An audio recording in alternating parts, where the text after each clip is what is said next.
Oceans are our lifeblood. Covering 71% of the planet, they produce more than half the oxygen in the atmosphere. But now, the oceans are becoming a danger to us. Sea levels worldwide have been rising as a result of climate change.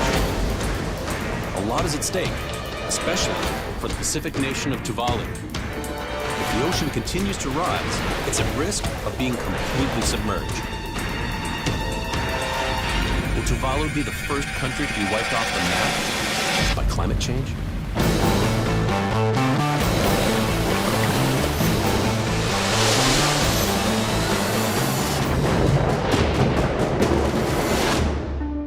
Our oceans are vast, spanning 2/3 of the planet and accounting for 97% of our water. But now, our seas have become monsters because of climate change. As a storm chaser and adventurer, I've spent years traveling all over the world documenting the most extreme forces of nature. But now, I'm going after the bigger picture of climate change. In the last 5 years, I've witnessed increasingly violent storms, flooding, and hurricanes that have devastated communities in Thailand, the Philippines, and the USA. More and more, I'm seeing that much of our extreme weather is directly connected to climate change. Scientists agree that oceans are getting hotter and higher, making them unpredictable and dangerous. The last 12 months have brought some really bad news in terms of sea level rise. It's just rising fast. Now it's 3.2 millimetres a year. Places like Tuvalu and the Pacific Islands, the low-lying atoll countries, are in real trouble. I mean, they will go under the sea. At some point this century, they'll go underwater. I'm on my way to the tiny island nation of Tuvalu to investigate this firsthand. Located in the Pacific Ocean, midway between Australia and Hawaii, Tuvalu is a cluster of 9 islands.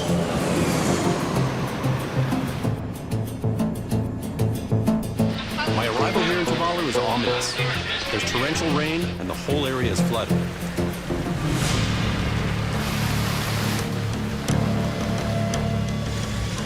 This is the wet season, and we're in an area that's a South Pacific convergent zone where you've got different wind currents coming together, which then go up, creating rain and thunderstorms and tremendous amounts of flooding, it seems. With only 10 square miles of dry land, Tuvalu is one of the smallest countries in the world. An average elevation of 6 feet makes Tuvalu extremely vulnerable to storms and sea level rise. The rains are incredible. All over the island, people are struggling to keep their homes dry.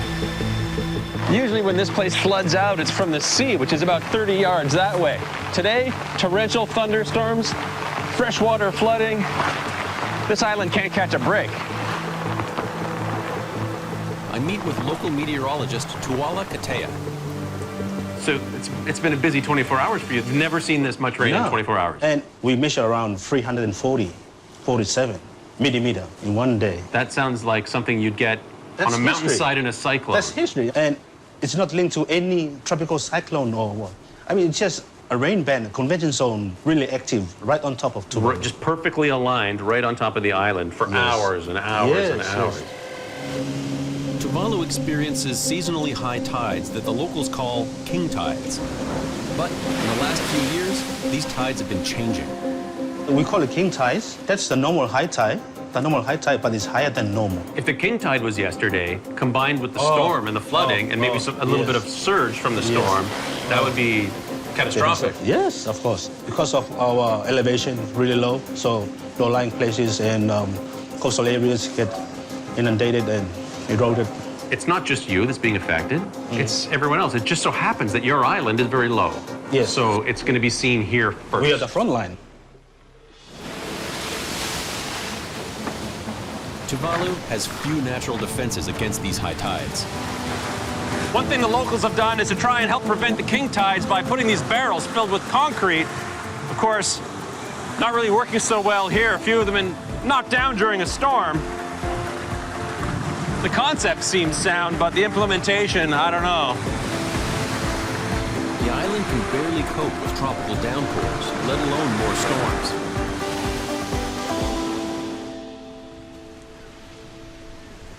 This one has finally passed. but the damage on the island is long-lasting. Yesterday there was some torrential rain like I haven't seen in a long, long time anywhere. And some of the houses here are actually flooded out by that. It's not just seawater they have to worry about here, it's rainwater as well. So this place got totally flooded out yesterday. Yeah, starting at 8 o'clock last night, the water started coming in and the family was totally sleeping. They didn't know what was happening till the neighbors called out. So around about 8, the water was all over here, going inside. It was flooded everywhere. Let's take a look. Wow. Everything is up on tables. This is the first time that they have experienced this and have been evacuated. They just put up everything that are useful for the family, like the refrigerators and everything, and put up high. Where did they end up going? They went up to the Tuvalu Red Cross. Like many of the houses in Tuvalu, this house is located only 160 feet from the shore. So could you imagine, with 5,000 or so people on this island, a major catastrophe? If we have a 2 meters high king tide, it will just destroy us all. The global sea level has been rising at a rate of 0.14 inches per year since the early 1990s, roughly twice the average speed of the preceding 80 years. It's a dangerous scenario. In the last century, the planet's temperature has risen at an alarming rate. Scientists have shown that human activities are driving temperatures up with our reliance on fossil fuels that emit greenhouse gases. As those gases trap more energy from the sun, oceans absorb more heat and expand. Climate scientists predict global temperatures will increase by 2 to 11 degrees Fahrenheit by the end of the century. Higher temperatures are also leading to increased melting of glaciers and polar ice caps, resulting in greater runoffs into the ocean and increasing sea levels. I asked climate scientist Elizabeth Holland more about the data. We looked at solar radiation, we looked at rising sea level, we looked at the temperature of the oceans, we looked at the temperature of the atmosphere, we looked at the temperature of the land. Warming is unequivocal. We've been able to say more and more strongly that humans are causing the warming. As ocean surface temperatures heat up, scientists predict an increase in the number of intense storms. The islands of Tuvalu are so low-lying and small, only 400 yards at the widest point, that they could easily be submerged. This is basically it. I'm surrounded by ocean on 3 sides of me, with just a tiny spit of land connecting me to the island. Probably the most vulnerable point on one of the most vulnerable islands. You've got the lagoon side over here and the ocean side here. It's all converging on this one tiny spit. One thing that scientists are certainly in agreement about is that a lot of the heat that's trapped by greenhouse gases is getting absorbed by the oceans. Let's see how warm the ocean is today. Okay, so just over 80 degrees. As the water heats up, it will expand, and that actually contributes to global sea level rise. But that 80-degree point, that's sort of the threshold for tropical cyclone formation. You need water of at least that warm, and we've certainly got it here. Such a low-lying island is really at risk for not only sea level rise, but the torrential storm surge flooding that you can get during tropical cyclone season. I tell you, I wouldn't want to be standing right here during one. Increased sea temperatures can have devastating consequences across the globe. Rising oceans are one of the deadliest results of climate change. Warm water is the fuel for hurricanes, typhoons, tropical cyclones. And the warmer the seawater, the more we're going to see of these storms, and particularly the strength of these storms. A low-lying island like Tuvalu is particularly at risk. Today, we've got just a regular stormy day, and already this wind-driven surge is causing tremendous waves to crash much higher than the regular high tide. So to be on this island during a cyclone, it would totally swamp the island, and they do get cyclones here. Across the globe, we're already witnessing increasingly violent storms. But what we can now say with absolute clarity is that climate change is a very strong influence on these extreme weather events, and in some cases the strongest influence. It's not just low-lying islands that are vulnerable to hurricanes.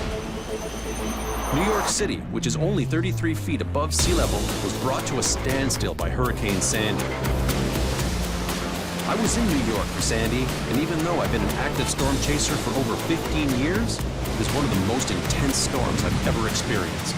The storm surge during Sandy was 13 feet above normal. It was one of the most devastating and expensive natural disasters in U.S. history. 117 people were killed, and it cost the U.S. $65 billion. It created an unprecedented surge for that part of the world. 51 square miles of the city were flooded. That's 17% of the city landmass. More than 440,000 New Yorkers were living in the areas that Sandy flooded. I watched the storm come in from Rockaway Beach. I was able to go up onto the boardwalk, which was maybe 10 feet above the beach, and I knew that the place was going to be completely demolished. I could see the violent waves just churning away, and I knew that the winds were going to shift as the storm got further inland, and that's exactly what happened. We knew we had to get out of there, or else we wouldn't get out of there.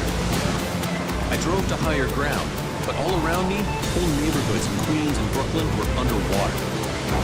Such a storm used to only happen about once every 100 years, but now we're seeing these devastating storms more and more often.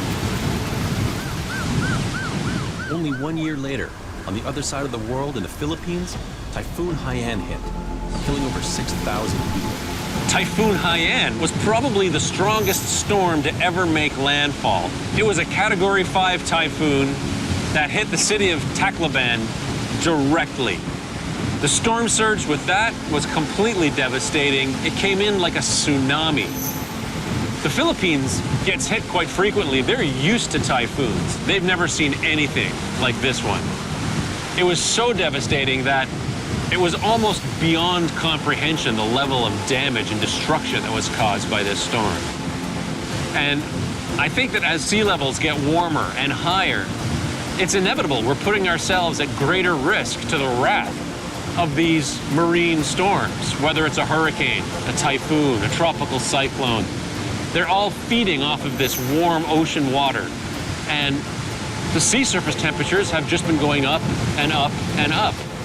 It's not a matter of if, but when a major coastal city like Miami or Tampa gets hit by a major hurricane. The danger on Tuvalu isn't just from these massive storms. There's also a serious threat from below.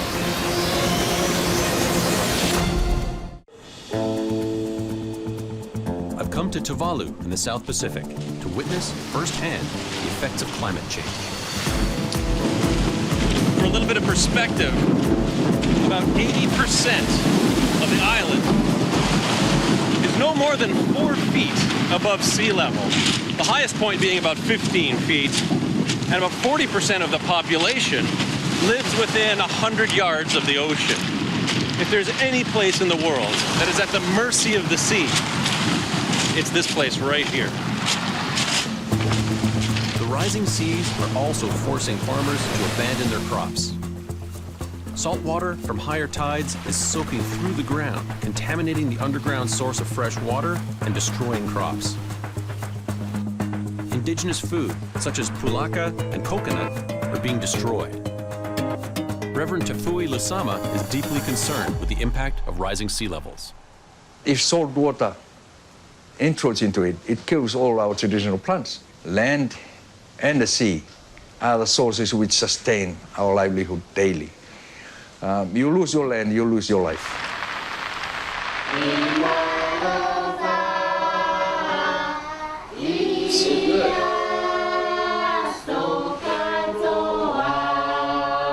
Tonight, I'm joining the Tira Taula family for a traditional home-cooked meal.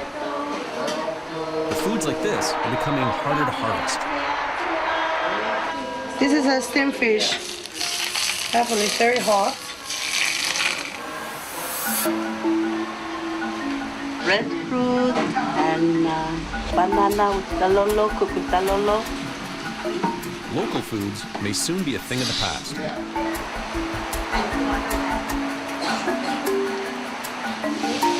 What a treat to enjoy some South Pacific hospitality. Going into someone's home, having a home-cooked meal. It's the best. Our people can no longer depend on our traditional way of life, so we are left with no option but to turn into a market-based lifestyle. With traditional crops being threatened by rising oceans, locals are relying on more processed foods. With all of these changes that have been going on, it's become more and more difficult for the farmers here to grow some of the traditional food crops. And especially since World War II, they've become quite dependent on foreign-made processed food, and doesn't really help them in their struggle for food security, which is becoming a big issue here in Tuvalu. The country now imports 80% of its food, which is costly to the islanders. We're Pacific Islanders. We have a lot of ties to our land, our ocean. Our identity is very much built around how we relate to our land, how we relate to our ocean, and all of that is threatened, right? People have lived in Tuvalu for 2,000 years, but some islanders are now leaving, scared that climate change and rising sea levels will make life on the island nearly impossible. Our identity as a people will disappear, will die out. If I am relocated because of climate change and my country has gone down, where do I belong? I have no roots. Tuvalu is not responsible for the catastrophe it's facing. It's no surprise the largest emitters of man-made greenhouse gases are the world's largest countries: China, the United States, the EU, and India. Here in the islands, we contribute the least to greenhouse gas emissions, yet we're the most affected. Tuvalu, the fourth smallest country in the world, has almost no carbon emissions, but they're at the front line. As those in the developed world drive their cars and turn up their heat or decide to build one more coal-fired power plant, it is the Tuvalus of the world that will go underwater because of those choices. Environmental activists are taking up the cause, encouraging the people of the Pacific Islands to fight for changes on a local and global scale. In 2014, they took their fight to Australia and blocked the largest coal port with canoes to make their voices heard. Right now, that's the message that we want to get out there. Climate change is real, we are living with it, and sooner or later the world needs to change if we don't start demanding that the world transitions to more renewable sources of energy. There's no plan B. There's no plan B, there's no planet B. But Tuvalu is fighting back. In an effort to hold on to their island, the locals have raised money from an unlikely source. Each country has its own internet suffix. .de for Germany, .au for Australia, .ca for Canada. Well, here in Tuvalu, they've got .tv. And .tv has become so popular, especially amongst people in the television world, that it has quite an appeal. The money raised by selling the suffix goes into repairing roads, improving barriers, and planting mangrove trees to fight against coastal erosion. If worse comes to worst and Tuvalu disappears under the waves, that suffix will still exist, creating what could possibly be the world's first virtual country existing only in cyberspace. While Tuvalu is disappearing, it's far from alone in its coastal erosion. The problem is not confined to Tuvalu. It's not peculiar to Tuvalu only. It's a global problem. The Maldives are also under threat. A unique archipelago made up of 2,000 islands could almost disappear into the sea by the end of the century. Nothing is done to curb global warming. It's not just low-lying island communities that are at risk. With predictions that sea levels could rise by up to 6 feet over the next century, South Florida will be badly affected. A 3-foot rise would take away a third of the land, and a 6-foot rise would submerge half the area. The condos that line Miami's waterfront would disappear. What do you think is the biggest misconception about climate change in general? The biggest misconception is that because it's a slow process, we can wait to take action. Because climate change is a very slow process, but we're at that tipping point. We need to take action today. The people of Tuvalu are desperate for the rest of the world to sit up and pay attention. What does the world need to know about Tuvalu? I think it's very important that that we are part of the world. And I think that as a Tuvaluan, despite how small we are, we need to speak out that we do exist and we are parts of who you are, whether you are in Canada or in America. We are all part, we are the people of this world, and we need to be together and work together. Just a month after I left Tuvalu, Cyclone Pam tore through the neighboring Pacific islands of Vanuatu, causing extensive damage. It also affected Tuvalu, forcing it to declare a state of emergency. This cyclone is a painful reminder that action must be taken. Global temperatures cannot be allowed to rise another 2 degrees. If countries around the world can find a way to reduce their greenhouse gas emissions, then Tuvalu and other countries in danger will have a fighting chance at survival.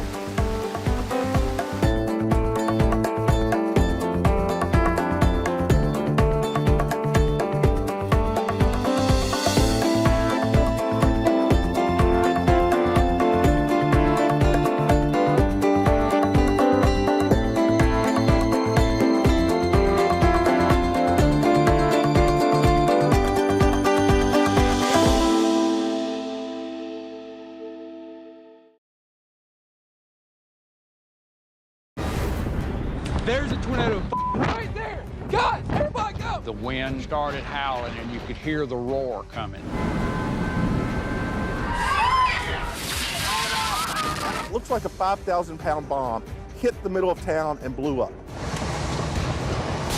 Holy get it done. Oh my God. This is an emergency. You go to a safe place right now. I knew the direction it was heading, and I knew my baby was in that path. Oh my God! Oh! As temperatures rise all around the globe, natural disasters are becoming more violent and more frequent. Extreme weather survivors have captured the intensity and the magnitude of these events. These are first-hand accounts of a planet gone rogue.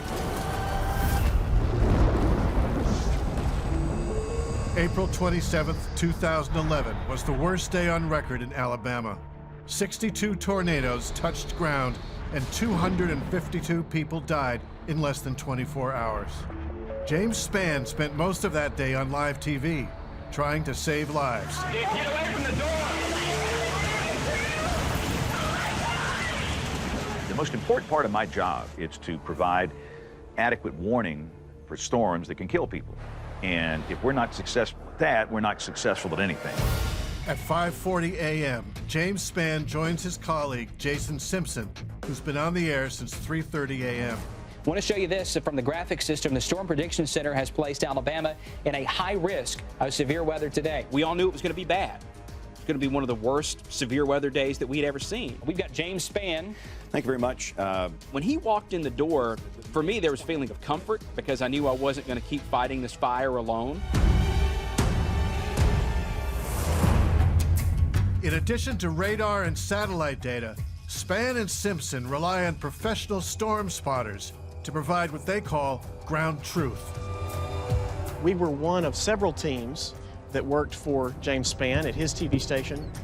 So our job is to find storms in Northwest Alabama, and when they start happening, to give visual confirmation. 45 years in the weather business, and I've never seen a tornado, and somehow or other, I just had this knowledge that I was going to see one on this day. Brian and Tim meet in the city of Jasper, an hour northwest of Birmingham, where Spann's TV station is located. Around 2 p.m., we notice an odd-looking cloud approaching us. Brian, is that a rain-free base over there, sir? I was just trying to decide that. I mean, this storm looks so weak on radar, it doesn't even seem possible. Doesn't look like much at all. Lo and behold, it comes over us, and as it comes over us, we see that telltale sign, a rain-free base and a wall cloud, and in addition to that, the wall cloud is rotating. I see rotation. I see rotation. Check it out, Brian. Yep. Rotation. We have rotation.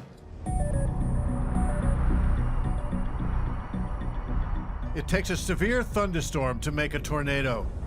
If wind shear causes the mid-levels of a thunderstorm to rotate, a mesocyclone is formed. And if the rotating winds then descend to the ground, the result is a tornado. Where's the cell phone? Tim places a call to the National Weather Service and informs them of what we're seeing as storm spotters. This is Tim Coleman. I am on Highway 78, just west of Jasper, and I'm watching a rotating wall cloud. That creature's coming right at us. I got to get back in the truck. They immediately issued a tornado warning. This is an urgent message. This is a tornado emergency for the city of Coleman. Lauren Minot was aware of the tornado warning when she left her house and headed to work in downtown Coleman. But for Lauren and most people who've grown up in the area, tornadoes and tornado warnings are just a routine part of life in rural Alabama. I had the radio on, but I wasn't really paying attention to the weather until it beeped really loud and said that there was a tornado in South Coleman County. The National Weather Service in Huntsville has issued a tornado warning for extreme southeastern Madison County in north central Alabama, southwestern Jackson County in northeast Alabama. I get just about in town, and I'm looking around because they're still saying that there's a tornado. And finally I see it. Oh my God. Holy crap. At this point, I'm just like, oh my gosh, I have to get out of here. So I turn around thinking that I'm gonna have time to get out the way. Friday, April 29th is the final day to shop the Willow Tree. And it hits me. It sounds like someone is throwing rocks at my car.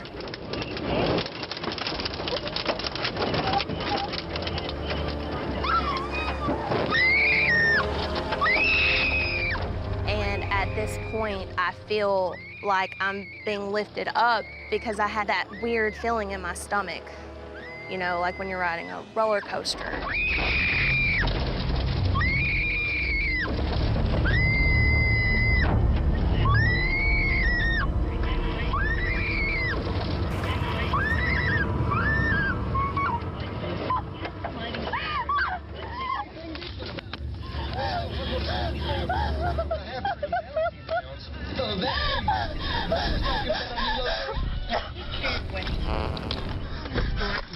The tornado scooped up the car and dropped it in a parking lot next to the road. Fortunately, Lauren escaped without injury, even though she ignored all the warnings. In 2011, about 80% of all tornado warnings were false. A warning was issued, nothing happened at your house.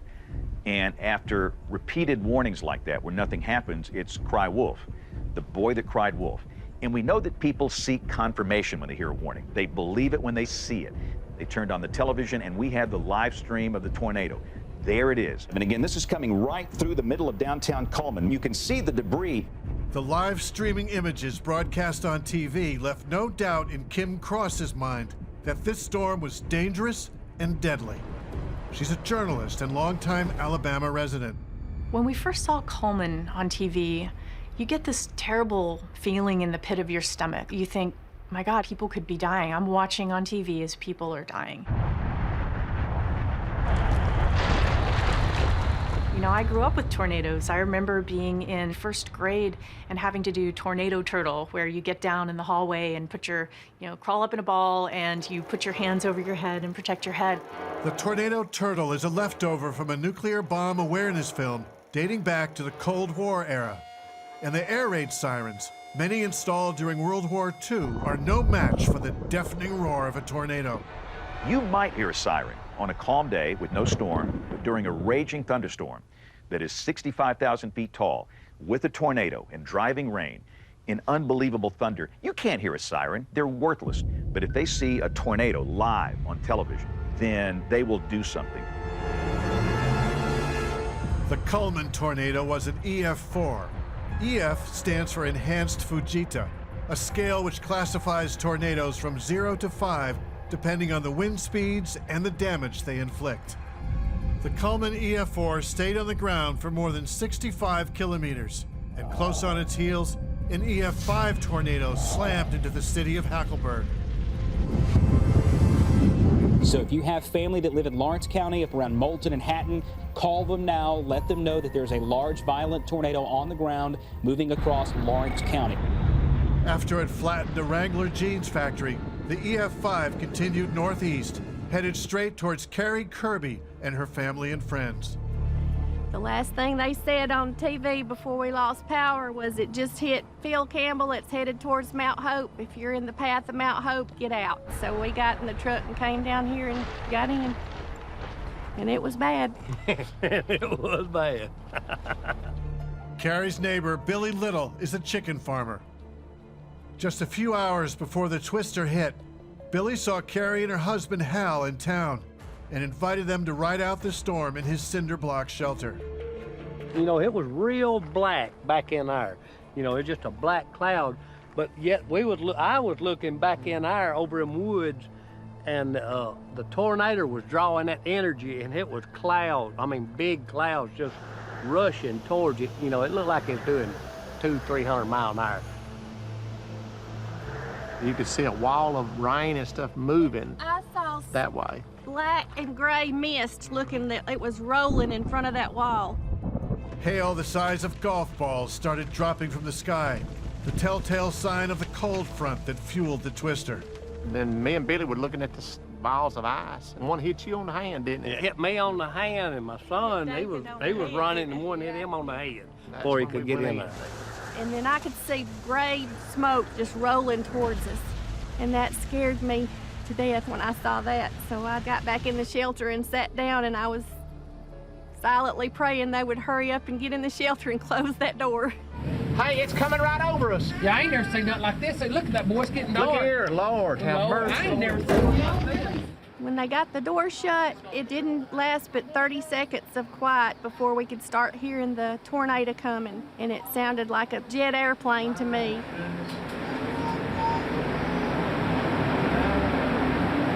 It's a train. Yeah. And it just kept getting louder and louder and louder.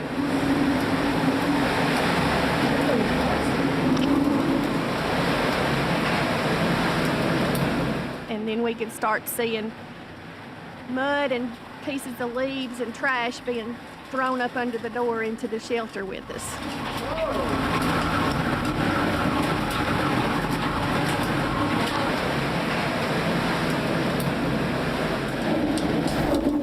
The tornado does not let up, and there's not much to do but hunker down and pray. One of the deadliest super outbreaks in the history of the United States has unleashed a rash of violent tornadoes on the towns and farmlands of Alabama. For the unlucky victims, it seems as if the entire planet has suddenly gone rogue. Holy crap. Carrie and her friends find shelter in a bunker to escape an EF5 tornado headed straight for them.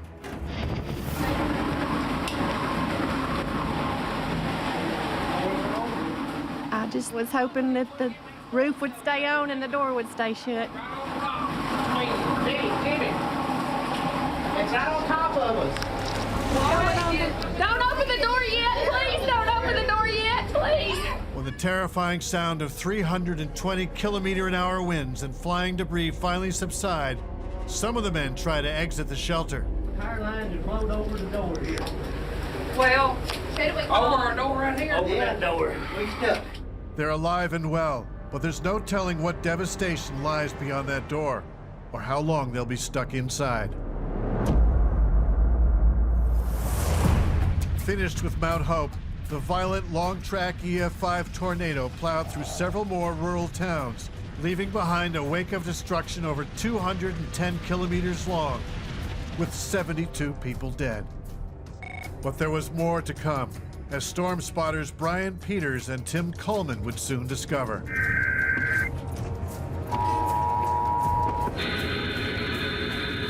Doppler radar showed this tornado moving northeast at 55 miles per hour. We hear the emergency broadcast system, that sound that is so unmistakable. It starts listing off times, and it tells us this large tornado will be in Cordova at 4:55 p.m. The tornado will be near Jasper and Cordova around 4:55 p.m. Central Daylight Time. Tim's radar application shows 2 massive thunderstorms, both capable of producing tornadoes. But radar doesn't tell the whole story. A lot of people think the radar beam just magically hugs the surface of the Earth. It doesn't work that way. Radar goes in a straight line. The Earth curves. So as you get a distance from the radar site, the beam is higher and higher and higher. So in some cases, at a distance from that radar site, your beam might be 5,000 feet off the ground. So we know there's violent circulation 5,000 feet off the ground. We don't know if it's at the surface. And the only way we know that, it's trained spotters. Tim and Brian are both professional meteorologists. They've studied enough tornadoes to know that what makes them so dangerous is their unpredictability. They know that without warning, a tornado can change direction, turn back on you, or appear when you least expect it. That's why a trained storm spotter never stops evaluating and reevaluating the risk. We decided, well, let's go for it. And if it becomes too dangerous, we'll stop. So we began to head south. All right, this will take us straight down to the interstate. We're going to try to intercept a massive supercell with a dangerous tornado that's currently in Pickens County. We get on Interstate 22 around 4:20 p.m. We know the tornado is back there. We cannot see it because we are in extremely heavy rain. At this point, we realize we can catch this tornado, but we're going to have to drive through the northeast edge of the storm, right out in front of the tornado, get south of it so we can see it. So it's a very risky maneuver. But we're driving into the core now. I don't even think we can do much more. Just heavy rain. Given the fact that we now are going to cross directly in the path of the likely tornado, I'm becoming apprehensive about continuing on this journey. I mean, I don't know, Brian. I just don't want to die, you know? I don't want to die either. We can do it. The rain starts letting up, and we're seeing a little bit of brighter sky ahead. We knew that when you start getting into that bright area, that's where the tornado is going to be. We're going at speeds close to 90 miles per hour. A few hailstones start hitting the car.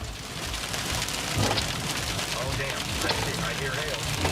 Oh! We counted at least 9 bangs as large hail begins to hit my vehicle.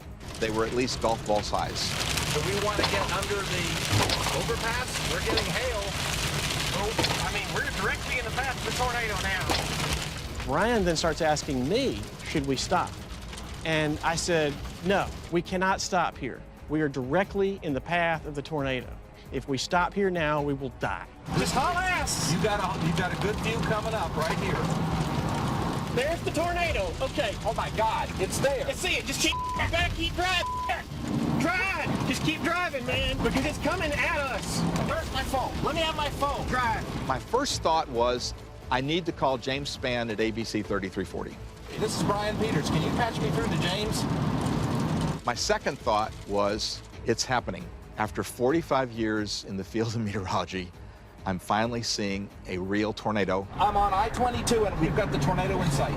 There it is, Brian. My voice goes up an octave. There it is, Brian. So at that point, we stop. I'm stopping on the interstate to give James a play-by-play of what we can see from our vantage point. We can't stay here long. I know it. Multiple vortex tornado. And there it is. Not a wall cloud, not a rain-free base, a full-fledged tornado. We got Brian Peters on the line with us. Brian, you're seeing a tornado right now. Tell us what you've got. Yes, James, we're about a mile from Cordova, exit 72. But I want to tell you right now, it's actually coming in our direction. So we're not going to be able to stay here very long. Hey, Brian, you get out of there. I mean, if you got to hang up, you go. But have you noticed any debris falling out of the sky? There's definitely debris now, James. I can see there's a debris cloud near the bottom. At that point, we've done our job. We have visually identified it, given that information, so then James Spann, the National Weather Service, and be able to tell people, this is not just on radar. This is verified on the ground by 2 professional meteorologists. While James Spann tracks the Cordova tornado, A second team of storm spotters flags another twister. John Oldshoe also has a tornado on his live stream. All right, let me, goodness gracious. That is a large wedge tornado. 2 storm spotter teams are now each tracking 2 separate EF4 tornadoes on live TV. It was the moment when we could see the lowering behind the trees that we knew what was coming to Tuscaloosa. We are now calling a tornado emergency for Tuscaloosa and Northport. It's way, way, way too close.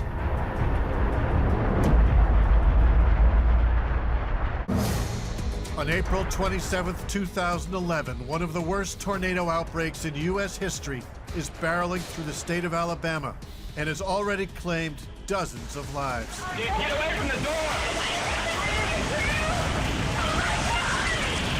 The magnitude of this super outbreak has caught everyone by surprise. So far, 43 tornadoes have struck. There's the tornadoes. Keep back, keep driving. It's out on top of us. Don't open the door yet. Please don't open the door yet. Meteorologists James Spann and Jason Simpson scrambled to get the word out and to save lives. They tracked an EF4 that devastated the small town of Cordova, population 2,100. Now they're streaming live video of another EF4 approaching the city of Tuscaloosa, population 90,000. So John Oldshoe has a large wedge tornado. I believe John's on Interstate 59. Is that right, Jason? He's at Knoxville looking up at this thing as it's coming up toward Highway 11. For the first time today, James Spann and his teams of storm spotters are ahead of the game. They report on a tornado touchdown 50 kilometers outside of the Tuscaloosa city limits. My job was not to make it the best shot in the world. My job was to get in front of the storm that was going to produce the tornado and get video live back to James. It just got black and black, more black. I mean, it was just the perfect wedge-shaped tornado. It doesn't matter what you say when there's a tornado coming through a city. It's too late. It doesn't matter. What matters is what you said 40 minutes ago. And in this case, I don't have to say anything because of John and Ben's live stream.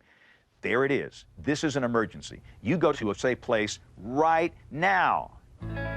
With a population of over 90,000, about a third of whom are students, Tuscaloosa is one of the biggest cities in the state. Alabama University graduate and journalist Kim Cross has lived here for most of her career. Alabama is what I always imagined a college would look like. The campus is beautiful. It's around a big green quad. And it's a huge school, and there are apartments and little cottages and rental homes, and a lot of students will get, 3 or 4 roommates and get a rental house. That's what we did. Football is really, really a big deal. On game days, you will see the quad blanketed with tents and carpets and flat screen TVs and lazy boys. I mean, they take it to a new level with the tailgating.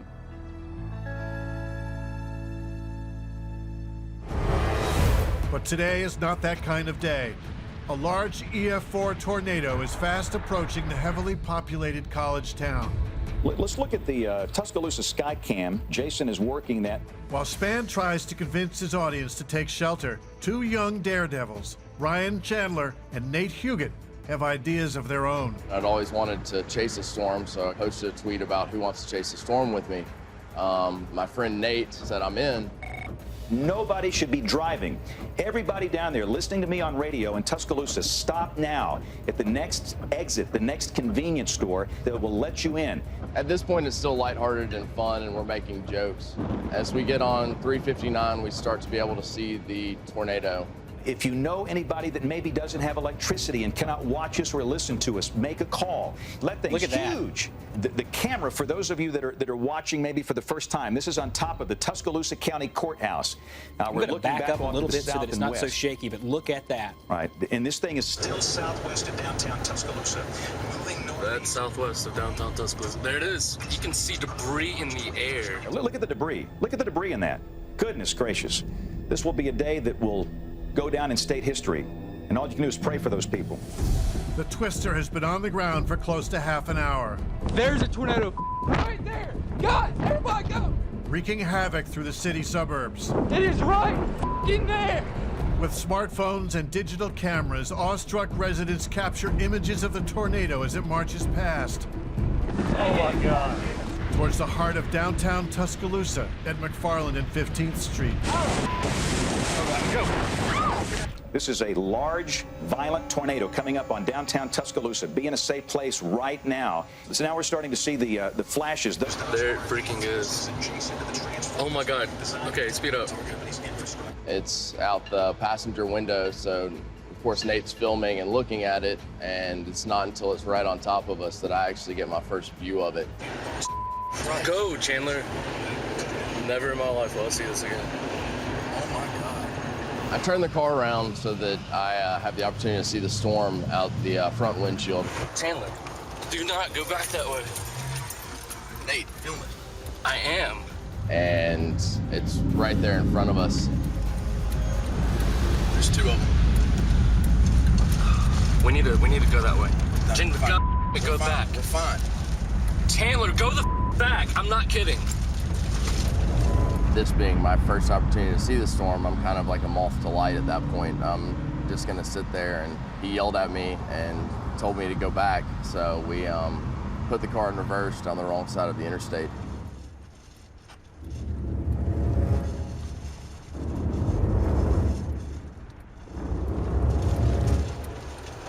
It's crossing the interstate right where we were.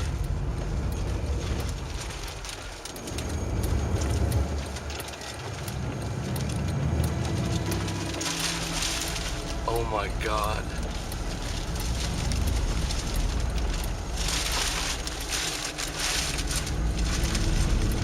You can see huge debris. Oh my God. That thing is destroying everything. If you have a child on the campus of the University of Alabama, call them and tell them now to go into a safe place. Let's pan over to the left. Oh my Let's take goodness. it full. Look at that. Are you kidding me? Look at all the stuff flying around up there. That's coming over near Interstate 359 in Skyland. Nobody should be out there. This is an extremely violent situation. I had turned the TV on in Elmore County, and I knew where that storm was. I knew the direction it was heading, and I knew my baby was in that path. I've got my mom, my brother, my sister, my family, my wife, my two boys, all living there. And now I'm not home to protect them. Students living off campus in ground floor apartments take shelter in bathrooms where pipes in the walls and bathtubs offer protection. Get back there! Oh my God! Holy, look at it, dude! Oh, get it done! It's fucking massive! He texted me at 5:12 and he told me, he said, this thing is huge, I'm fine. And I texted him back and I said, so y'all are okay? Holy, it's right outside. Holy, oh my God! The phone cut off at 5:13. I knew in that second she was gone. Moments later, the tornado comes knocking at Will Caruso's door. Incredibly, like so many others, he has the presence of mind to keep recording with his smartphone. It is exactly 5:14. The tornado is passing over us. Tuscaloosa, Alabama. I love you guys. I love you guys. Holy holy Lulu, hey! Lulu, come on, go! I got it! We were all holding on to each other. I was holding on to two dogs and trying to pry myself between two walls and just doing whatever I could just not to get sucked up. Oh, God. Windows are going out! The board is coming down. The board is coming down. A large tree behind the house fell on top of the roof, and beams from the attic and insulation and drywall came pouring down on top of us. Oh, God. The wind is tearing his house apart, but Will's smartphone is still recording. Something fell on your roof, man. Still pretty windy out there, but... Oh, my God. Look at that. Hold it. Oh, my God. Look at it. After it passed, the backside of the house was just demolished, just crushed. All the windows are blown in, glass and drywall. Tornado just passed over the house. The house is destroyed. Oh, my God. Everything is gone. There's got to be people trapped in there. We got to check on them. The tornado's fury lasted only 15 to 20 seconds, but the damage it caused was apocalyptic, and it's not over yet. It's still on the ground, on a path towards its next victims. We're going to get hit by a tornado. On On April 27, 2011, the state of Alabama is under siege. Oh my God! That thing is destroying everything. The super outbreak's latest tornado barreled through downtown Tuscaloosa. Now it's headed toward the nearby town of Holt, Alabama. Vietnam veteran and environmentalist John Wathan knows this storm is the real deal. Here it is, boys and girls. And our weatherman, James Spann, is normally cool, calm, collected. Nothing rattles this guy. But I don't want to be so specific. I want everybody in the city limits of Tuscaloosa to stay sheltered. I heard something in his voice I'd never heard before. The urgency now is for those of you out here in the eastern side of town, over here toward Cottondale and Holt and Alberta City. People can read me. I've been here since the Civil War. I'm old as dirt. I've been on television forever. They can read my body language. They can read my voice inflection. And they could see it change when I saw that live stream. After hearing the edge in James Spann's voice, I took my camera bags, my guitar. I went up there to the storm room that I'd built and put everything inside, started getting the family inside. Look at the fog coming up out of the valleys. This is spooky. The creek was evaporating. The barometric pressure was dropping so fast that it was actually pulling moisture out of the creek. Inside the vortex of a tornado, a vacuum effect occurs. At times when the atmospheric pressure drops and the updrafts are strong enough, it can suck up water from a river into the tornado's funnel. This phenomenon was captured by a weather camera in Springfield, Massachusetts in 2015. Then it got dark outside. The wind went completely calm, but then it started howling and you could hear the roar coming. Get down! Get down! It dawned on me that, yeah, this was coming straight at me and I needed to be underground.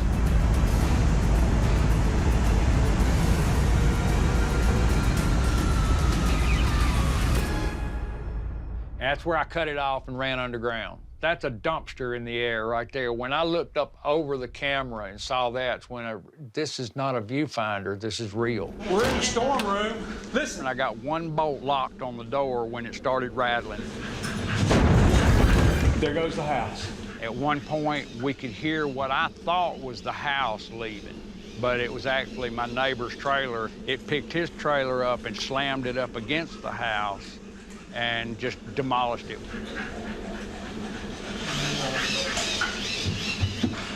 can feel my ears popping. The barometric pressure went so low that our ears were popping worse than any airplane ride I'd ever been on. I smell trees. All right, I think it's gone. Oh, crap! Oh, my God! See, that's right out this window here. My brother Johnny's lost every damn thing. We've got roof damage. Oh, my truck! Oh, God almighty!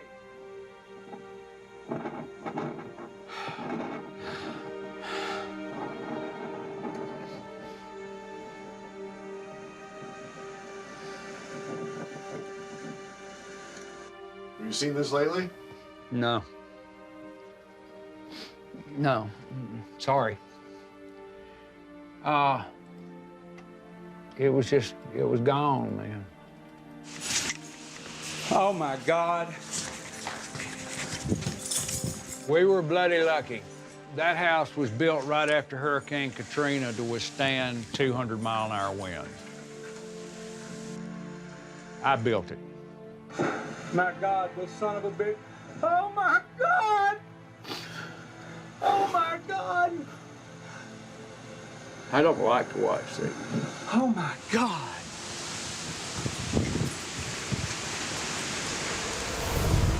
The tornado shows no sign of letting up. It's growing in size and power and becoming more dangerous by the minute. Holy freaking huge, man. This is the storm right here that produced all of the damage in Tuscaloosa County coming up toward Birmingham. And again, it is a clear call to action. There it is right there. This is going to turn out to be one of the biggest tornadoes that ever hit Alabama, I think. The tornado is almost 2 kilometers wide. It's headed straight for Birmingham, the largest city in the state, and home to journalist Kim Cross. When the Tuscaloosa tornado was coming toward Birmingham, it looked like it was on track to hit our house. We have a large, violent tornado. There's no if, it's a matter of where and when. After we saw that, our power flickered and died. And when that happens, not only do you lose TV, you lose your lights, you lose all of the whirring, clicking things that happen in a house, and it gets dead quiet. I follow James Spann's Twitter feed, and he tweeted a link to the live stream coverage, so we were able to watch TV on our phones. And at some point, he calls out our neighborhood. And again, this thing is awfully close to Bessemer, Hueytown, Fairfield. If I've called out your neighborhood, you should be in a safe place. That's when you think we could die in a few minutes. Luckily, the EF4 never made it into the center of Birmingham. It changed course, missed the downtown area, and then headed straight to the suburbs. We came out after the warning expired, and we looked around. There was not a leaf disturbed in our neighborhood, and we thought, well, was that it? And 7 miles away, Pleasant Grove was devastated. Tornadoes are the Russian roulette of storms. No one can predict when or where they'll strike. And while Kim Cross and her family don't suffer damage or harm, not everyone was so lucky. On April 27, 2011, a record-breaking number of destructive long-track tornadoes strike Alabama. The storm is on a rampage, destroying several $1 billion of property and taking scores of lives. Since the early hours of the morning, meteorologists James Spann and Jason Simpson have been on the air trying to save lives. The sole reason we're here is to provide lead time for people to go to a safe place of a storm that can kill you. In the case of April 27th, it didn't stop for hours and hours and hours and hours. It was like bullets from hell. We've got to get through this event so we don't have any more loss of life. It's now late afternoon, and as the sun lowers on the horizon, the heat that helped fuel the twisters finally begins to dissipate in some parts of the state. And Spann's TV station begins to broadcast damage reports. Storm spotters John Oldshoe and Ben Greer have made it back to Tuscaloosa, their hometown. It's an obstacle course of overturned cars, upside down trucks, and overturned 18-wheelers. I am finally relieved to get a text from my wife. She says they are fine, don't worry about it. I look to see all this devastation. John starts sending a live feed back to Spann for the first coverage of Tuscaloosa of the damage that's done. So that is a live stream coming from John Oldshoe. John is on the scene of that severe damage down in Tuscaloosa. He tells me, Ben, hop on outside, start taking pictures now. I get out and I realize that about 600 yards from me is where my sister's house used to be. There's nothing there. I pick up my phone, I text my mother. Within 10 seconds, I get a reply, she's fine, she's on her way here. Just a few blocks away, amateur storm chasers Ryan Chandler and Nate Huguet try to get back home to their families. I can't even recognize this place. We see the damage, we see the houses, but what's actually happened a mile down the road, you have no idea. Light poles down on the road. This thing can't focus quick enough.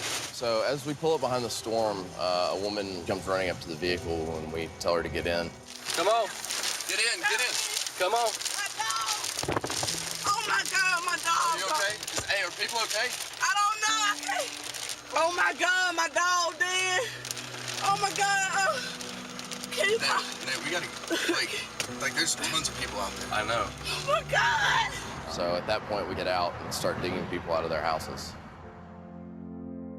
For those living beyond the city limits, finding loved ones is not always easy. The storm knocked down power lines, destroyed relay stations, and communication towers. We kept calling and couldn't get a response, and that wasn't like him not to answer his phone. I called many times the hospital, the Student Health Center, Ferguson Center, all of the places that they were telling online and on the news for you to call to locate your student. So that's when we got in the car and drove to Tuscaloosa.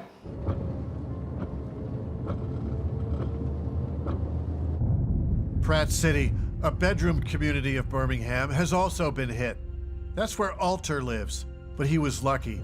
He was at work when the tornado slammed into his neighborhood. I got a call from a female friend. She says that the storm was in the area. Then I got another call from another one of my neighbors. He was like, you might want to try to get home. I said, man, it's looking like a third world country over here.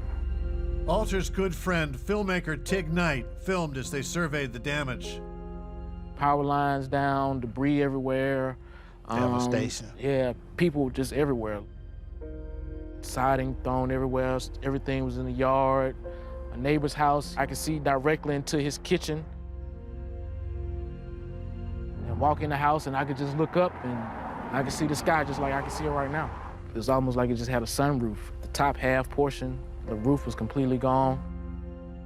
Everything was in disarray and it was devastating. And like I said, knowing where different things were placed and located, and now it's just completely gone. It was your bedroom. It really didn't sink in until you just had time to sit down and think about it. Probably felt good that you wasn't home. Yeah, exactly. Because if I was at home, I was going to either be in one or two places. It was going to be one in my bedroom or two downstairs in the basement. And my bedroom, two of the walls that face outside were actually gone. So, you know, it could have just came, couldn't be here today, so, you know. What's going through your mind like right now? I don't know. Rebuild or move? Yeah. That's the question. Yeah. That's the question right there. Major question. To stay and rebuild, or leave and begin a new life somewhere else, perhaps even in a safer place?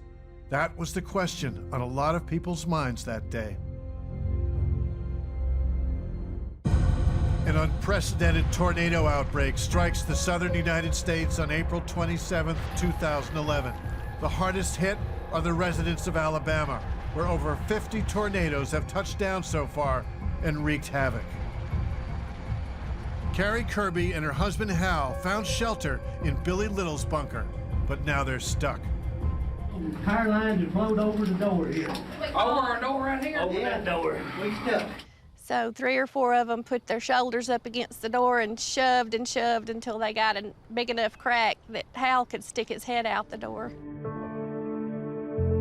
Billy said, "What do you see, Hal?" And he looked around and he said, "Nothing, Billy. I don't see anything. It's all gone." They all got the telephone pole off the door and we came out and there were just piles of debris everywhere, metal twisted everywhere. We looked over there and the black and white horse that had been in this field right behind us was sticking out the top of one of the chicken houses that was laying on the ground, and he was flailing his head around. And I just couldn't look at that anymore, so we went over towards Billy and Nancy's house to look at what was left over there. His house had been stone, rock, brick, and the walls inside were tongue and groove walls, and there was nothing left that you could recognize in that pile of debris except a rock fireplace sticking up in the middle of it. There wasn't really an option to pick up and move. You just take one day at a time and dig in and build it back. Further south, the Stevens drive to Tuscaloosa to search for their son William, who has not reached out to them in over 3 hours. It looked like somebody had come in and dropped a bomb on the place, because you could not drive down McFarland Boulevard. Will had decided to ride out the storm with a childhood friend, Danielle Downs, and her roommate, Lauren Brown. The house was surrounded by a lot of trees, and it took the trees down, and one come down and just took the whole house, just centered the house. When they found him, he had one under one arm, one under the other. He was on top of both of them. Yeah, he was laying over top of them, and they was holding hands. And Lauren's nails had broken nail off into his print, hand. yeah, had broken off into his hand. She had squeezed his hand so tight that her fingernails broke off in his hand. Lauren's mother, Ashley Mims, found her daughter in a hospital morgue. She had pieces of debris in her hair, a broken Xbox game, dirt and stuff like that, grass, leaves, mixed in her curly hair. And she was just asleep, is what it looked like. In all, The death toll was 252, a number that haunts James Spann to this day. That number will be etched in my mind until the day I die, because that's the death toll. That's the only number I'm focused on. History's going to judge what I did on the Green Wall, but the number of people that died lets me know that there was a lot of things we didn't do right. And yet at the same time, a lot of people that lived, there were some things we did right. I believe, like he does, that what we do is a service. We want to serve the communities that we love. So when we looked at each other about 11 o'clock that night, when the final tornado warning had ended and we signed off the air, there was nothing to say. There was just a heaviness, there was grief, there was sadness, because this was our state. Many records were broken that day. The frequency of the tornadoes, the distance they traveled, and their wind speeds. And while much about tornadoes remains a mystery, modern research can increase warning lead times using computer models and ground observations. Because as global temperatures continue to rise, it's likely that the frequency of super outbreaks will also continue to rise. And meteorologists like James Spann can do little more than prepare for the next catastrophe and find new ways to save more lives. Often in the weather enterprise, we're very guilty of being narcissistic, and we thump our chest, we talk about we save lives and we're so good. Well, we didn't save 252 in my state that day. I won't accept that, and I'm very driven to find out what went wrong. Let's get in there and fix it. The physical science was excellent. The social science, behavioral science, we have to learn.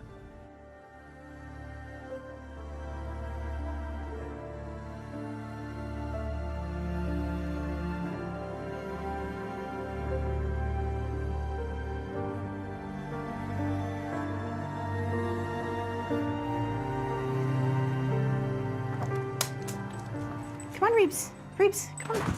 Reba.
Tiger's got my head in its mouth. I thought, this is my blood. I'm laying on my blood. It had its horns facing me, and it just kept ramming me and ramming me. It'd back up and then ram me again.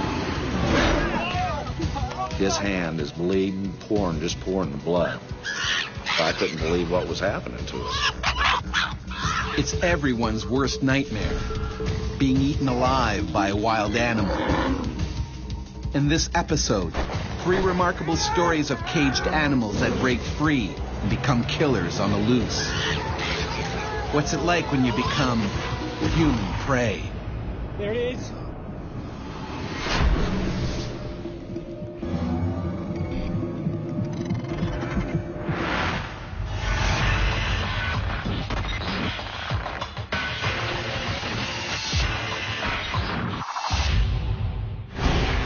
Gary Brown was nearly ripped apart during a deadly chimp attack on a sightseeing trip in West Africa. He turned and started screaming and charged. I didn't know that they get up to the strength of 7 men.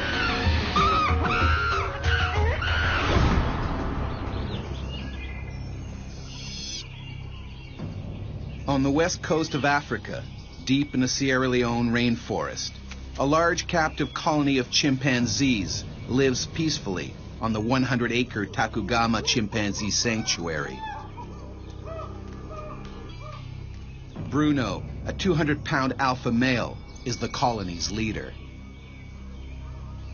An alpha male is the term used to describe the highest ranking male chimpanzee. The alpha male is the chimpanzee who can win a fight with the other males. In the wild, Bruno would rule a territory at least 50 times the size of the Takugama sanctuary.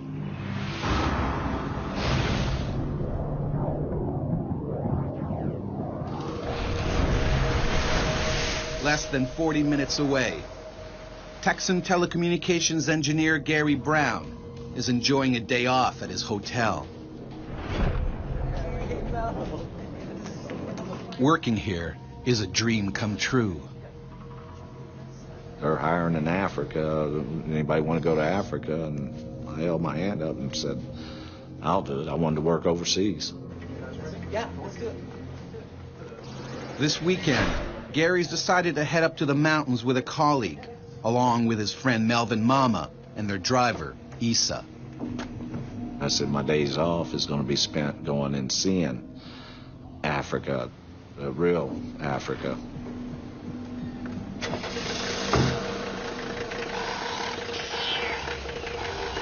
Issa drives them deep in the rainforest towards the Takugama Chimp Sanctuary.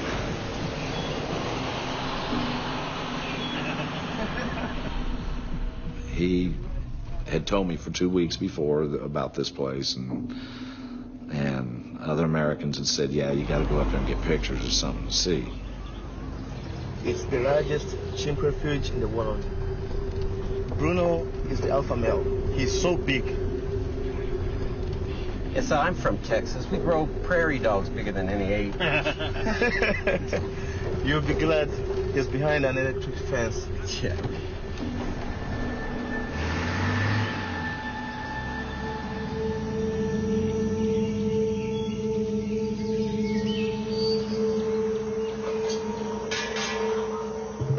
At the Takugama Sanctuary, Bruno keeps a close eye on his keepers. If you're in captivity, you spend a lot of time just watching, and they would see these locks being opened and closed many times a day, and be watching very carefully to see how to get out. The chimpanzees presumably took a rock and banged it against the lock. The chimps in this part of the world know how to use rocks. Very few other animals do that. Chimpanzees and humans are really the tool-making and tool-using masters. No one knows for sure how it happened, but it's a breakout.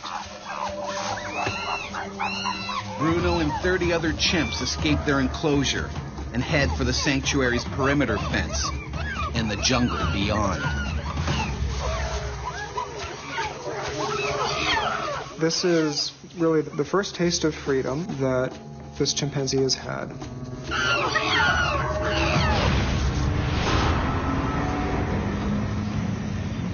Unaware of the breakout, Gary and his friends continue to the chimp sanctuary.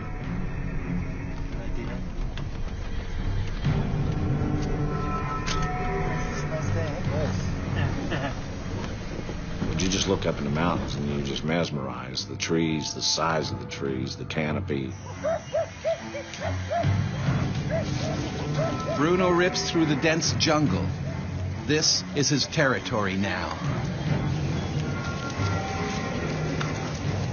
He was exploring his world, seeing what world outside the sanctuary was like, and is probably afraid. Like the other chimps at the sanctuary, Bruno was brought here as an orphan. His mother was killed in the controversial bushmeat trade. In Sierra Leone, like much of the rest of Africa, people eat chimpanzees and other primates for food. They would have seen their mother and probably other members of their community shot and killed when they were young. The chimpanzees would have that experience. They would remember strangers coming. They would remember the gunfire. And it's probably a reasonable assumption on the chimpanzees' part that a strange human being is a dangerous creature. Bruno hears an approaching car. The chimp immediately sizes up the situation.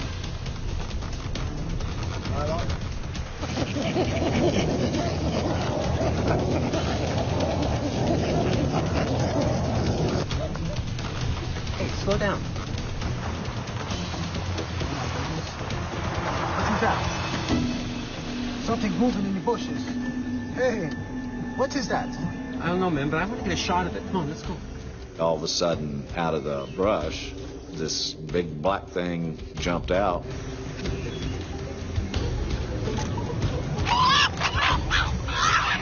First thing I thought was, cool, you know, I'm seeing something in the wild. Windows.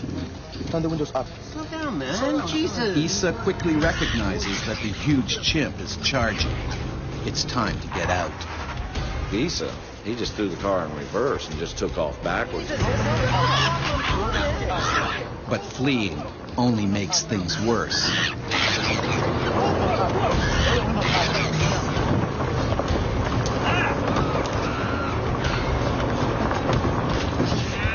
caught up and he was level with the front window.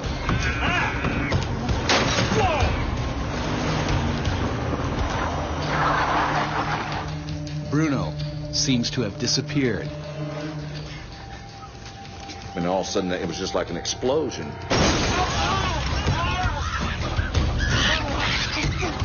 A chimpanzee that's 120 pounds is going to be mostly bone and muscle with not a lot of fat. So you have a very compact and powerful creature. Fighting for their lives, they somehow manage to shove the furious chimp out the window. Melvin's hand has been bitten to shreds. Right here, all this was gone. If you run, you're showing that you're afraid of him, you're weak, and he'll take advantage of that.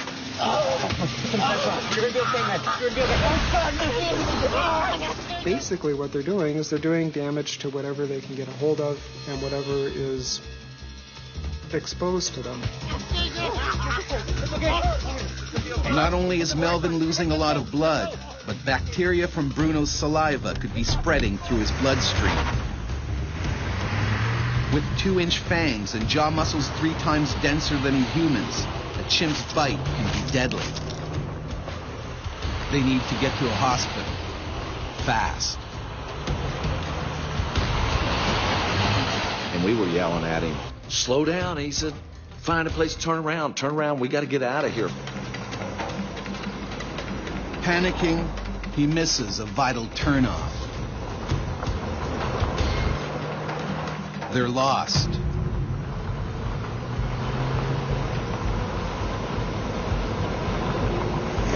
Terrified, they hit a dead end.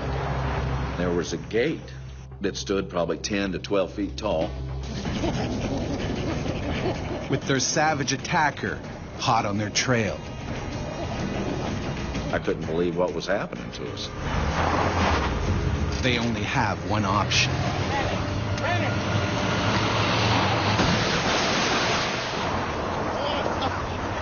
We stalled. The collision kills the engine. This car isn't going anywhere. We're on the hill. Let's push it, guys. Let's get jump started. But Bruno hasn't finished protecting his new territory.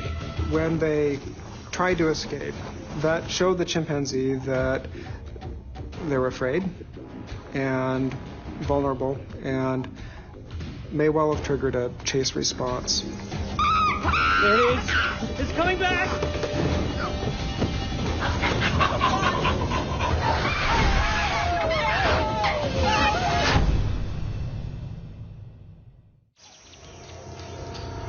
In the Sierra Leone rainforest, American Gary Brown and his party have been attacked by an enormous chimp.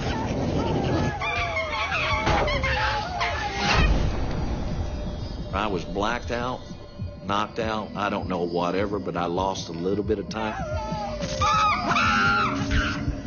I don't remember people getting out of the car.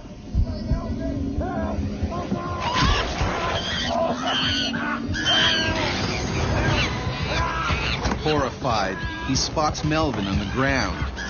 Bruno is chewing him apart. The chimp takes Melvin's foot in his mouth and bites down. Gary's adrenaline kicks in. I was angry and just mad. Instead of running, I just started looking for a weapon. That's when I lost it. I had enough. And everything that came over me, came through me. All of a sudden, I had total clarity.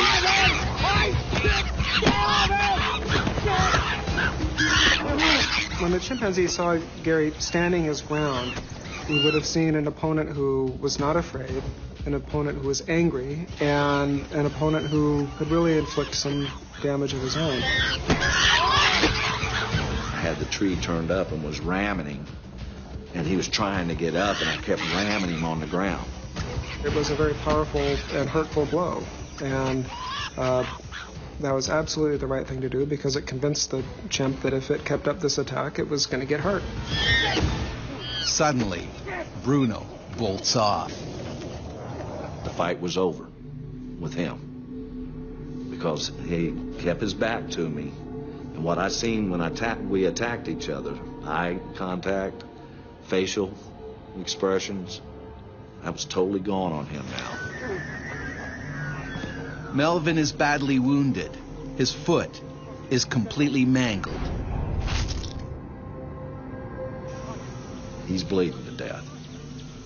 And he goes, "I'm going to die here." And I told him, I said, "No, you die here, I die here with you. I'm not leaving you." He's my friend, you know.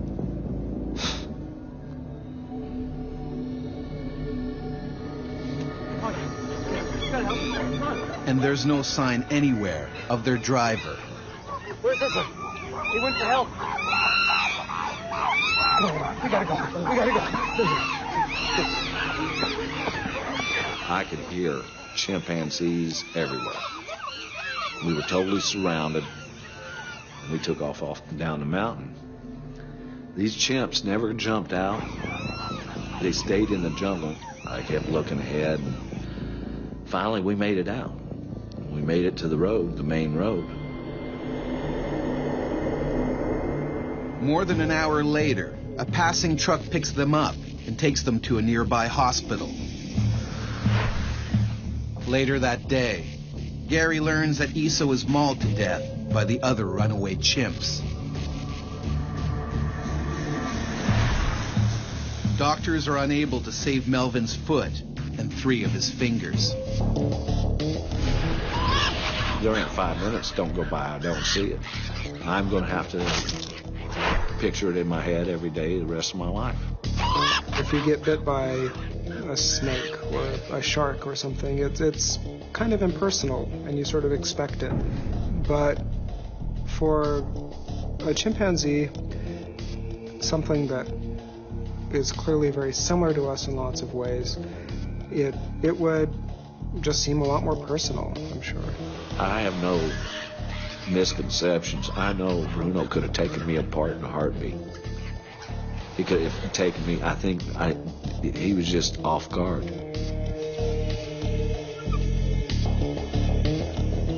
Of the 31 chimpanzees that escaped the sanctuary, 27 were recaptured or returned on their own.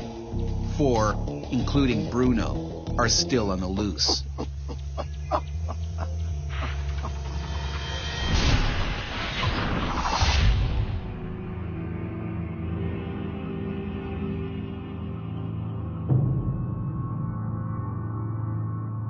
Gary Brown's case is not unique. In May 2007, a silverback male gorilla named Boquito escaped from a Rotterdam zoo. Petronella Yvonne the Horde was a regular visitor. She adored Boquito. She visited him 4 times a week, always smiling and making eye contact. She felt she had a special bond with the 400-pound gorilla. But on May 18th, 2007, Boquito somehow escaped. He headed straight for Petronella. To a gorilla, a toothy smile is an act of aggression, and now it was payback. Boquito dragged her around the zoo, breaking her arm and wrist. Visitors locked themselves in the cafeteria for safety. Boquito broke down the door, sending tables and chairs flying. Eventually, he was shot with a tranquilizer dart. Petronella never fully healed. Apes are by no means the most dangerous animals in captivity. Some would argue that honor belongs to the tiger. It can slay any human in its path with a single bite. Despite their deadly reputation, people still try to contain and control these remarkable creatures. In the 1920s, when touring circuses and wild animal acts were all the rage, Mabel Stark was the Tiger Queen. She would take 18 tigers at a time into the ring. But not even the Tiger Queen could conquer the basic instincts of a hardwired killer.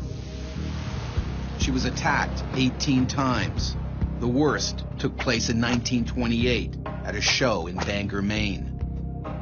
Stalking her from behind, one of her beloved cats lashed out at her left leg, almost severing it above the knee. Smelling blood, a second tiger jumped off his pedestal and pushed Mabel to the ground, mauling her savagely. Although doctors felt she would never survive, Mabel miraculously recovered and was eventually back in the ring with the animals she loved. As Mabel knew all too well, containing tigers is a risky business. Animal lover Jan Gold was also savaged by a captive tiger. When it broke free at a zoo, her lavish fundraising dinner turned into a living nightmare. He just reached up and grabbed my bag. He bit into my head, and the next thought was, am I going to survive this? Go for help! Go for help! Go for help! Zoo Boise is one of the most popular attractions in southern Idaho. The stars here are brothers Taiga and Tundra, a newly arrived pair of 2-year-old 600-pound Siberian tigers. Also known as Amur tigers, they are at the zoo to provide an important gene pool to help ensure the survival of the species. Tigers are highly endangered. There are now more of them living in captivity than in the wild. But keeping one of the world's most deadly hunters behind bars comes with big risks. There have been at least 45 deaths by tigers in captivity of humans over the last 10 years. And there have been 115 injuries serious enough to make the media.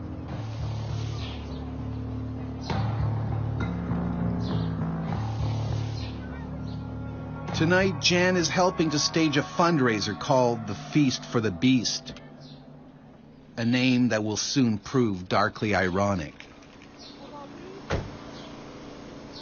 This was the largest fundraiser at the zoo.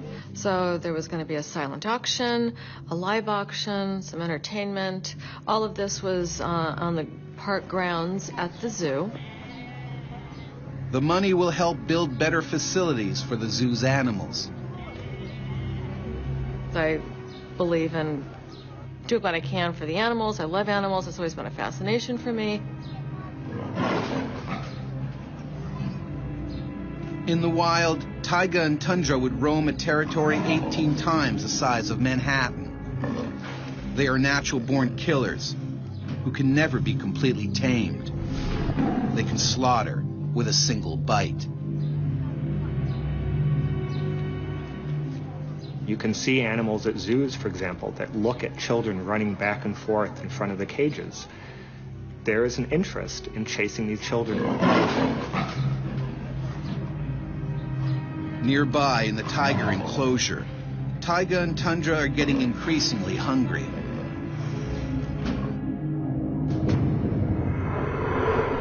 wild, they would learn to kill and eat large prey, even bears.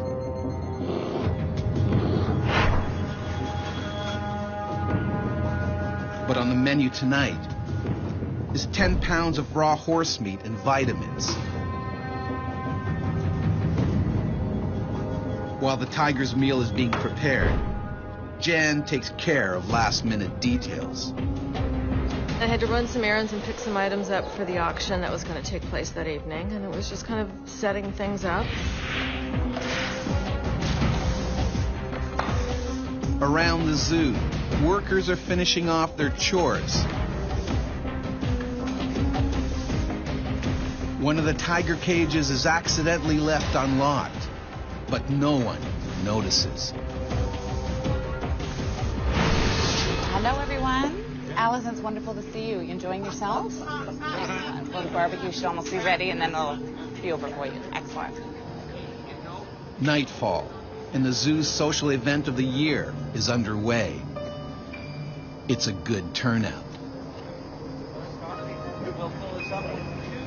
Dinner was kind of buffet style, and then sitting under a tent, and there was a little bit of entertainment, and then we went on to the live auction.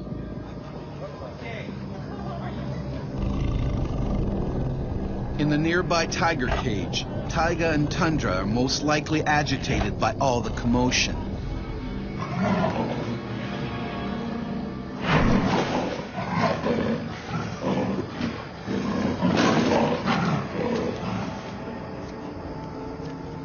Unlike the tigers, Jan and the others at the party have already been well fed. And now, it's time to stretch their legs. I got up with some friends and we just decided to walk around. And we saw the manager walk by. Oh, ladies. Hey, how are you? doing? You want to feed the boys? Oh, yeah, that'd be great. Well, that meant he was feeding the tigers. That'd be great. I'm just going to phone ahead. You guys keep going. Yeah, Steve? We weren't the only ones invited. There were other people, too. Mostly board members and family of the board members or friends. Jan and her guests are excited. They can't wait to see the big cats feed. Here we go. As I walked down the hall, there was 3 cages on my right. Jan spots something strange. The last cage, the gate was wide open, and we noticed that. And we just kind of, well, obviously they must know it's open. And we talked about it, thinking, well, maybe they are going to direct the tigers into the first 2 cages.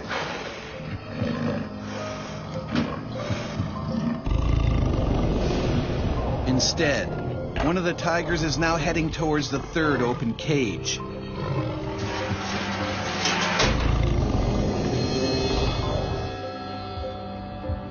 And face to face with Jan. All of a sudden, there was a tiger in there.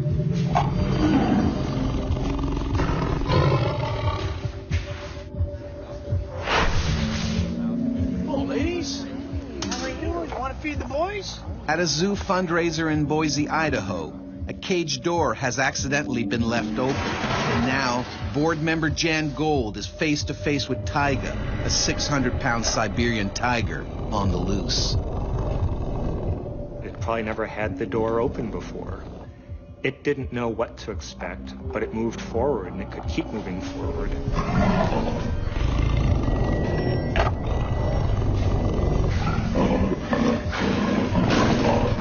He is 600 pounds. I mean, his head was, into my hip area. That's how tall he was.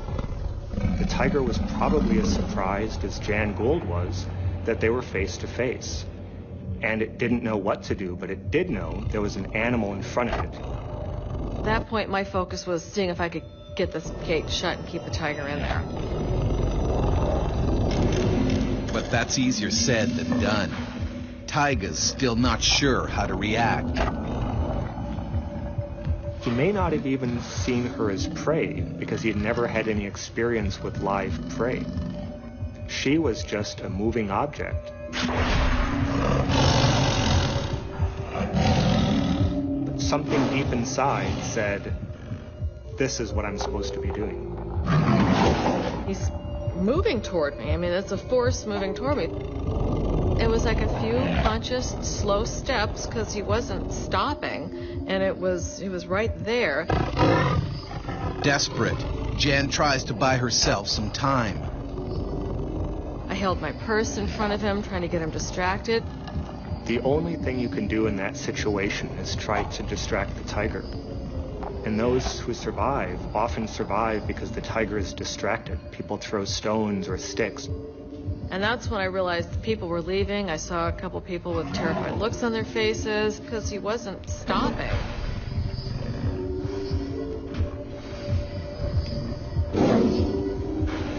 The tiger hasn't attacked yet, most likely because Jan's looking it in the eyes. You want to look big. You want to face it. In the wild, tigers prefer to attack their prey from behind. Without realizing, Jan makes a tragic mistake.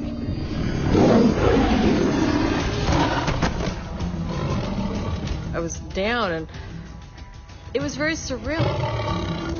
When she turned around, she provided the framework for the tiger to see, aha, this is prey. And it was at that point that 10 million years of evolution kicked in and it tried to be a tiger. I mean, he just reached up and grabbed my back and just brought me down. When a tiger is attacking a wild animal, it will grab it by the neck and try and drag it down and break the animal's neck and crush the trachea until it can't breathe anymore, and then it often drags it off to feed. I can feel his chest over my back. He bit into my head, and the next thought was, am I going to survive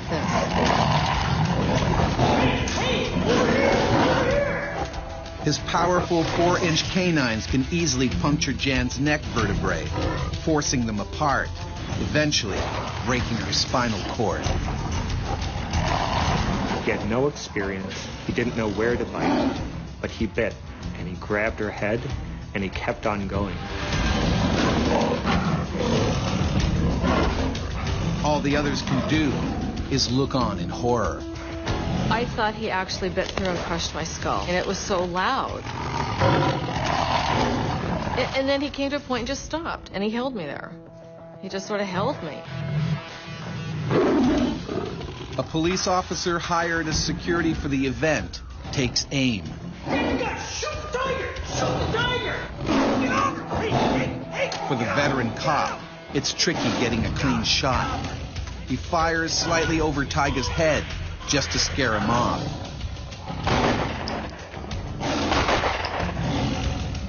Startled, Tyga retreats to his cage and is finally locked up. The bullets was enough to surprise the tiger to move back. It had never experienced something like this. Unfortunately, in the shootout, a bullet has accidentally struck Jan in the hip, shattering the top of her femur. I'm laying on the ground, and I can't move from the waist down, or I can't feel anything. Jan is rushed to the hospital. Her injuries are horrific. They didn't know if I'd walk again. I had so many nerves that were damaged because that bullet, when it hit my bone, it exploded. And so I still have lots of shrapnel in there. My hip had to be rebuilt and a lot of nerves were severed. I've lost probably about a third of the nerve and muscle activity in my leg. It takes more than 2 years for Jan to get over the ordeal, and there aren't just the physical scars to deal with. There was a period of time where every time I closed my eyes, I'd be reliving it under a different scenario. That was one of the things I had to go through and recover from. The reason Jan Gold is alive today is the tiger was too young, too inexperienced. It didn't know how to deal a fatal blow. But at the end of the day, a tiger is a tiger, and it will not have lost its tigerness. For the last 8 years, Tyga and Tundra have continued to live in Zoo Boise, with no further incidents.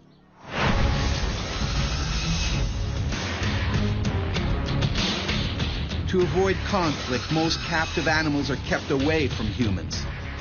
But what about those bred specifically to attack, like bulls? Every 7th of July, locals and tourists gather in Pamplona, Spain to outrun a pack of angry bulls. It's a controversial event that dates back to the 16th century.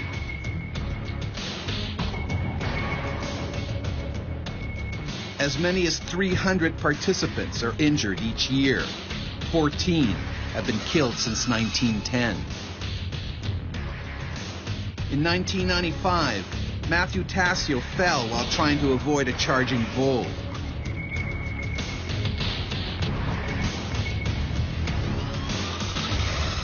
Just 22, Tassio became the first American to die on the streets of Pamplona.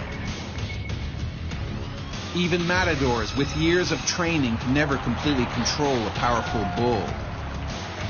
In 1947, top bullfighter Manuel Rodriguez Sanchez finally met his match. Going in for the kill, Sanchez was savagely gored, his femoral artery slashed by the animal's jagged horns. The man everyone thought could tame the brute force of a bull was pronounced dead hours later. Half a century later, police officer Kenneth Shaw also found out the hard way what it's like to try to stop a 1,400-pound runaway bull. And was on top of me, slamming me into the ground, and I felt the pain go up to my chest. This thing ain't stopping.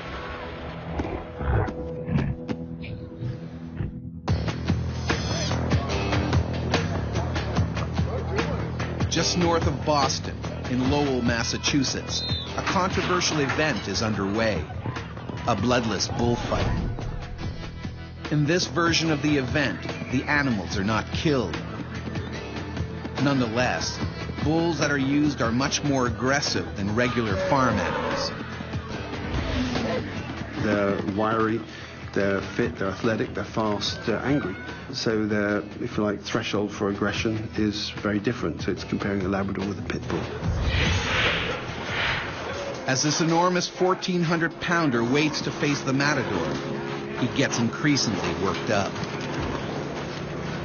When they're confined, when they're frightened, they get sometimes mean and certainly unpredictable. To stress, fear is really the big danger signal for the bulls that will get them to do things that in nature they would never do normally.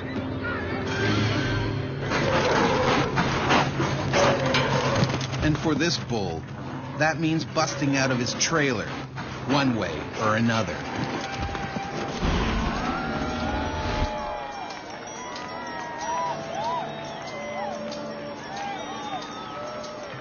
Nearby, Lowell police officers Maggie Malik and Kenneth Shaw are on duty.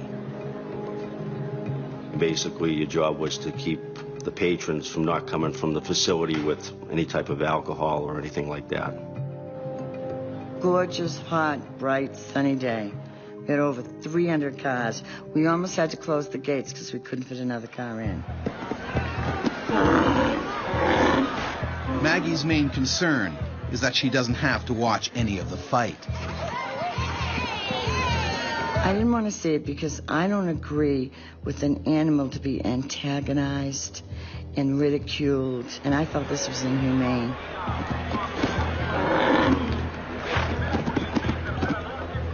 Their real problem, however, is a few hundred yards away in the bull's trailer. The noise is pushing the animal over the edge. There was a lot of alcohol flowing. There was a lot of banging around and noise and music, and that's pretty nasty cocktail for a bull, really. You have the makings of a bull that is going to be, if you like, out of his mind with anger.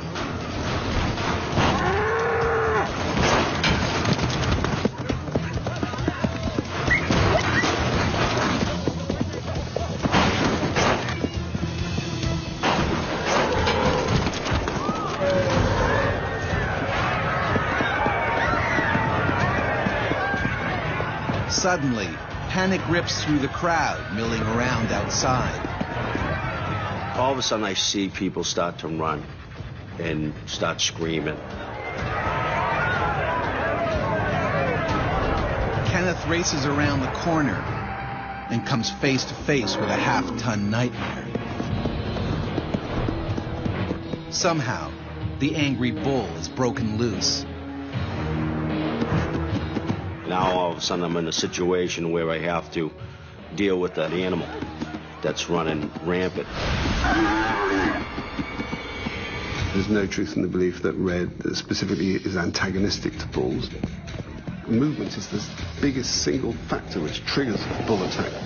The bull zeroes in on a target. The gentleman was basically with his back up against the bed of the pickup truck, and the bull just kept slamming him into the back end of the pickup truck. The strength of this animal was truly amazing.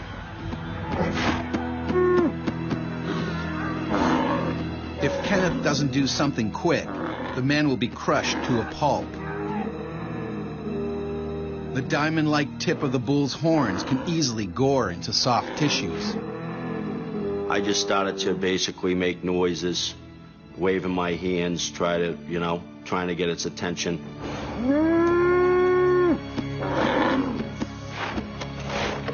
And then turn its attention on me. My adrenaline was just, it just all came so quickly. Charging at full speed is a wall of muscle. It was a scary sight. Nearby, Maggie is unaware that a furious monster is gunning for her partner. Everybody's screaming, there's music going on, you can't really hear anything.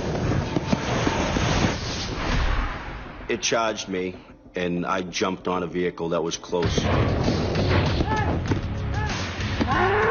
It slammed off that vehicle and then just bounced off. But I knew it could pack a wallop, so I didn't want to get hit with that. There is no protection against an attack by a determined bull, especially a bull of that breeding, of that degree of infuriation, of that degree of temper. Finally, Maggie spots her partner. Kenneth has nowhere to go. They can really hit like a battering ram. Nothing is going to stop them, really. And you'll be punctured. It'll go through your rib cage or some other part of your anatomy. They basically threw my body from the side onto the hood of the vehicle to get away from its wrath. And that made the bull mad. Don't frustrate him and don't antagonize him, because you always know that he can pull all the shots. It's frustrated. It looks for something else to demolish. It spots Maggie. He came with a run. He came with a snort. I don't know how to play like that. It's like, oh my God, what do I do with this bull? She zigzags, desperately trying to lose him, but he sticks to her like a shadow. They have this real benefit of almost 360 degrees coverage, so it makes them able probably to react more quickly than humans.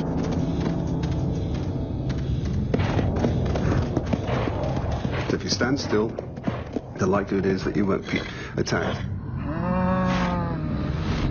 Golly, locked in on my eyes, and that put a chill down my spine. They do this burst of heavy breath out from the nostrils. And this is carrying a chemical message. I'm loaded with testosterone. I'm really the king guy around here, and you take me on at your peril.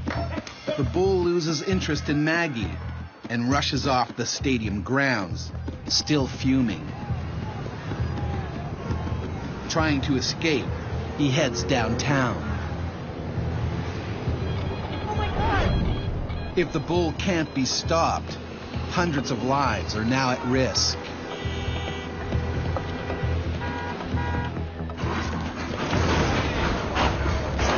At a bloodless bullfight in Lowell, Massachusetts, a half-ton bull is on a violent rampage. And now, it's police officer Kenneth Shaw's job to take it down before he reaches the busiest part of town. I'm thinking that this animal is going to basically cause a lot of havoc if we don't stop it. I didn't really even know what I was going to do. I didn't want anybody else to get hurt. His strength and his power and whatever is going on with him. We're not taught in the police academy how to handle it. The only way that I'm going to be able to take it out was if I hit it in the head. But the bullets barely make a dent. So the bullets would have hit into the side of that animal, caused it pain, but didn't ultimately penetrate and cause damage to internal organs. All they would have succeeded in doing would be to infuriate the animal. They have very good armor in the form of their thick skin. The raging bull continues towards the crowd. And I was just hoping that it wasn't going to take a left where all the shopping malls were. Kenneth catches a break. The bull runs off the road and right into an empty parking lot. In an ideal situation, they would have just tried to contain or keep it in that parking lot, let it calm down. This is Officer Kenneth shot. I need backup. I need backup. The animal is cornered. It panics. And then it spots a familiar foe. The bull would have recognized him as that same individual, no doubt, and it was an unfinished battle. It's now or never for Kenneth. I have to try to take this out. If I don't, someone else is going to get hurt. But again, the bullets have little effect. This thing ain't stopping. So then all of a sudden it turned and started to do an all-out charge right at me. They will charge through literally a brick wall. It was basically literally trying to destroy me. It was trying to kill me. You know, it was bulldozing me and bulldozing me into the ground. Every time that I tried to get up and get off the ground, it kind of knew what it was doing. It'd swing its head and swipe at my feet and knock me back on the ground again. Pressure that they're able to exert, all their weight on your body, you're going to have broken bones and a reshaped face. And the intention is to kill you, is to take you out.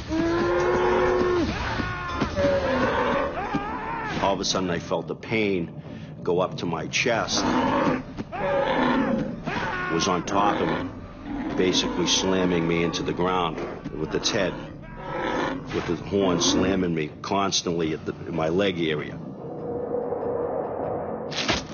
The incredibly solid neck and shoulder muscles of the bull don't bend or buckle on impact. It hits like a battering ram. Maggie tries to draw the bull away for the second time.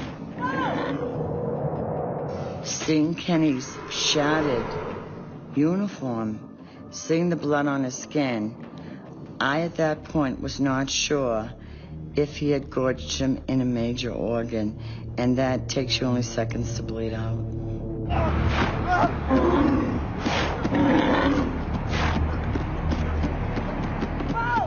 The bull is momentarily confused by Maggie's shouts, buying Kenneth just enough time to crawl for cover beside a car. His knee is gorged. It looked like prime rib. And I know there's a lot of grout and dirt and soot. It needs a lot of cleaning, a lot of room for infection, tendon repair, maybe fractured bones. Kenneth's in bad shape. Time is ticking. Maggie needs to act now.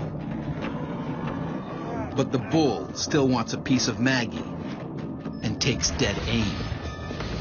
So I said, come on, let's bring it on. Let's go get him.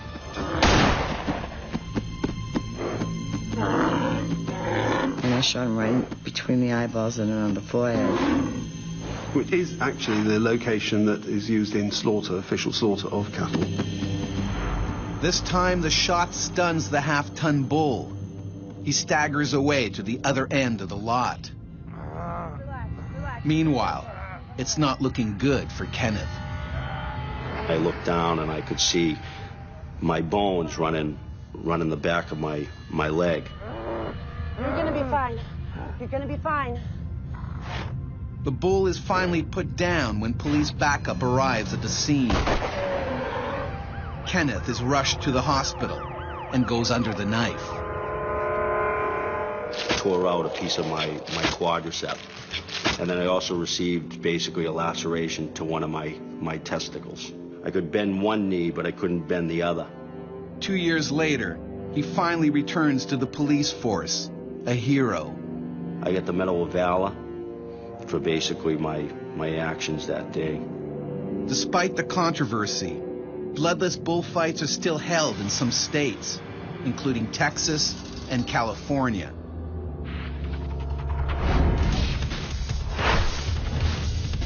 Preservation is the main argument for keeping dangerous animals behind bars. But there will always be the potential for escape. It's a wild animal, and you can't control it. They will never be completely trained. And when they break free, we can become human prey. If we frustrate them, then they will attack us.